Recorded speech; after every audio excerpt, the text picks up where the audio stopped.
everyone, it's Linda and Michelle, and it's movie number 2 of Saturday. Our second movie we saw was called Anora. This movie had a 97, fresh tomatoes, halo around it on Rotten Tomatoes. And I thought, this sounds like a good movie. It was described as a comedic modern day take on Cinderella. Well, it was no Cinderella. We weren't sure what we were walking into. I did know that it was started with, the story started with the modern day take of the Cinderella. The Cinderella was going to be a sex worker. I did know that going in. I had read that. But that was all I read. Well, the first probably 20 minutes is almost complete total nudity. If not more, because it was a long movie it went, too. But there was, it started to break up after that's that. True, yeah. The first 20 minutes was almost complete total nudity. What you were seeing was a club or a, I don't know what you want to call it, where the prostitutes all danced and then they had the rooms upstairs kind of thing, and lots of nudity. And then the story started to tell a little bit, and we saw, and Annie, who was the star of it, met a Russian young man. I don't want to say prince, but someone who came from a family of billionaires. His father was very recognizable, notable. He said, Google him, in other words.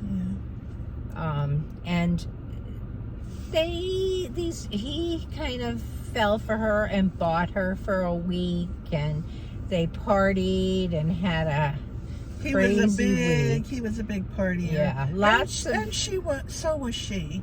Really, she went right along with him. Lots of sex, lots of drugs, lots of drinking, lots of language. And then he decides he wants to marry her. So they get married, and then the parents find out about it. It was a pretty crazy movie. And it got really, it got crazy, even crazier at that point, because, where the humor was, maybe a little bit. The humor was in the chaos of it all. Yeah, that's what I mean. And all the craziness and the fighting and this and everything else that went on. Yeah. But then the parents came from Russia to take this kid back to Russia and never leave him out of Russia ever again. He turned out to be a very, you kind of knew it right from the start. You definitely knew it right how from the start. How immature he was. Yeah, you knew immediately when you met him that he was very immature. Yeah. But the girl that played Annie, and I don't know her name, she was a tremendously good actress. Oh my God. Agreed. The pieces she added to the chaos, and just how when she screamed. And in the end was just heartbreaking.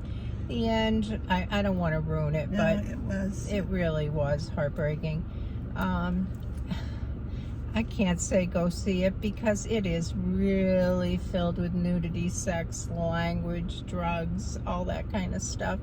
But if you can get past all of that, there is some story there. When the movie was over, some men stood up in front of me, and I thought, okay. And then so did their elderly moms, and I thought, I don't know that this is a movie you take your mom to.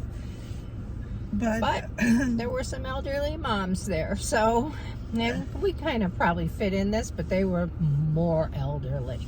Yeah, and there was a lot of Russian talk going on too, which I thought was kind of interesting. interesting. If you speak Russian, I thought that was interesting. That might have been why people. And then there was some subtitles for a lot of it, because even Annie or Anora, that was kind of how she connected with this young man is because she did speak Russian, Mhm. because she had a Russian grandmother. Which makes Yeah. me think that maybe that's why some of those It could have elderly been. women were there. They might Maybe have thought it was speak about Russian. a Russian family, not realizing exactly. But anyway, I really do think, I mean, sometimes at the very end you realize that there was a story here and there was some meaning behind what you just watched, and it pulls it together and you understand why. But because it was so crazy through the whole movie, I seriously can't give it more than I don't know, 5. I actually was going to go with the 4. I mean, because that's my opinion. You may see it, someone else, and may say, whoa, that's a 9 for me. But for me, it was a 4. Yeah. You really do see, there's so much emotion in it at various times. I can understand why it got the ratings it did based on the acting and the emotions that were portrayed and things, but I don't know, I'm just not comfortable sitting there watching all this going on for two for hours half of the movie. 2 hours and 20 minutes. Yeah, it was a long movie too. That's how we feel. So yeah, if you take saw it, I'd be interested in your take Yeah. on it, and if you could add anything to what we said. I'd love to discuss the ending with you. I don't want to give you the ending in case you see it, but Right. I'd discuss it with you in the comments if you see it and want to leave a comment. Yeah, it was a little bit of a thought-provoking ending. You had to walk out and say, let me think about that. But, So that's what we have for that one. We have one more for today. For today. We'll catch you in the next one. Bye.